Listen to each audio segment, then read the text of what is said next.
भारी इसलिए कि दिल पर बरसों का बोझ था, और हल्के इसलिए कि आज इसने वो बात कह दी थी जो अंदर ही अंदर इसे तोड़ रही थी। वो राहदारी से गुजरती है तो दीवारों पर लगी तस्वीरें इसे माजी की याद दिलाती हैं। वो दिन जब सब कुछ सादा था, जब कामयार की मुस्कुराहट में गुरूर नहीं बल्कि खुलूस हुआ करता था। आयरा अपने कमरे में आकर बैठती है और सोचती है कि मोहब्बत आखिर क्यों इंसान को इतना कमज़ोर और इतना मजबूत एक साथ बना देती है। वो खुद से सवाल करती है कि क्या इसका यकीन दुरुस्त है, वो खुद को धोखा दे रही है, मगर दिल फिर भी यही कहता है कि नहीं, इसने जो देखा, जो महसूस किया, वो छूट नहीं हो सकता। वो याद करती है उन लम्हों को जब कामयार की आवाज़ में नरमी आ जाती थी, जब वो खामोश होकर बस सुनता था, जब इसके अंदर का शोर थम जाता था। आयरा को लगता है कि शायद यही वो लम्हे थे जो इस बात का सबूत हैं कि कामयार मुकम्मल तौर पर ख़राब नहीं, बस रास्ता भटक गया है। इसी सोच के साथ वो फैसला करती है कि वो अब पीछे नहीं हटेगी, मगर अंधी मोहब्बत भी नहीं करेगी। वो अपने लिए हदें बनाएगी, अपने वक़ार को बचाते हुए मोहब्बत करेगी। दूसरी तरफ दादी अपने कमरे में बैठी आयरा की बातों पर गौर करती रहती हैं। वो जानती हैं कि आयरा का दिल सच्चा है, मगर दुनिया इतनी आसान नहीं। वो दिल ही दिल में दुआ करती हैं कि अगर कामयार के मुक़द्दर में सुधरना है तो अल्लाह इसके दिल को बदल दे, और अगर नहीं तो आयरा को इतनी हिम्मत दे कि वो टूट कर भी खुद को संभाल सके।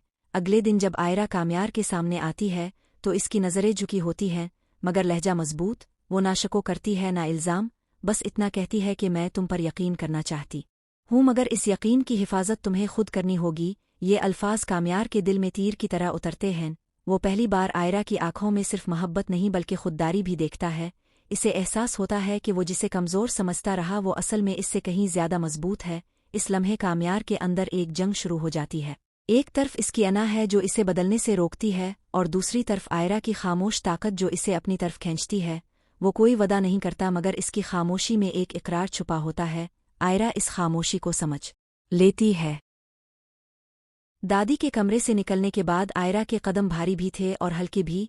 भारी इसलिए कि दिल पर बरसों का बोझ था, और हल्के इसलिए कि आज इसने वो बात कह दी थी जो अंदर ही अंदर इसे तोड़ रही थी। वो राहदारी से गुजरती है तो दीवारों पर लगी तस्वीरें इसे माजी की याद दिलाती हैं। वो दिन जब सब कुछ सादा था, जब कामयार की मुस्कुराहट में गुरूर नहीं बल्कि खुलूस हुआ करता था।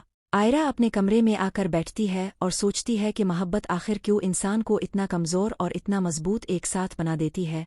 वो खुद से सवाल करती है कि क्या इसका यकीन दुरुस्त है, वो खुद को धोखा दे रही है, मगर दिल फिर भी यही कहता है कि नहीं, इसने जो देखा, जो महसूस किया, वो छूट नहीं हो सकता।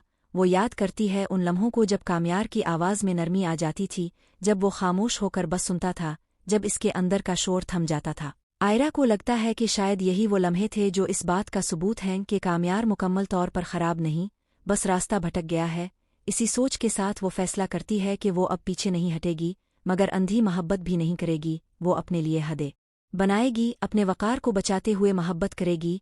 दूसरी तरफ दादी अपने कमरे में बैठी आयरा की बातों पर गौर करती रहती हैं। वो जानती हैं कि आयरा का दिल सच्चा है, मगर दुनिया इतनी आसान नहीं।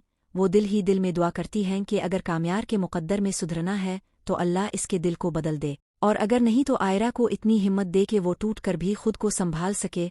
अगले दिन जब आयरा कामयार के सामने आती है तो इसकी नज़रें झुकी होती हैं, मगर लहजा मजबूत। वो ना शको करती है ना इल्ज़ाम, बस इतना कहती है कि मैं तुम पर यकीन करना चाहती हूँ, मगर इस यकीन की हिफाजत तुम्हें खुद करनी होगी। ये अल्फाज कामयार के दिल में तीर की तरह उतरते हैं। वो पहली बार आयरा की आंखों में सिर्फ मोहब्बत नहीं बल्कि खुददारी भी देखता है। इसे एहसास होता है कि वो जिसे कमज़ोर समझता रहा वो असल में इससे कहीं ज़्यादा मजबूत है। इस लम्हे कामयार के अंदर एक जंग शुरू हो जाती है। एक तरफ इसकी अना है जो इसे बदलने से रोकती है, और दूसरी तरफ आयरा की खामोश ताकत जो इसे अपनी तरफ खींचती है। वो कोई वदा नहीं करता, मगर इसकी खामोशी में एक इकरार छुपा होता है। आयरा इस खामोशी को समझ लेती है।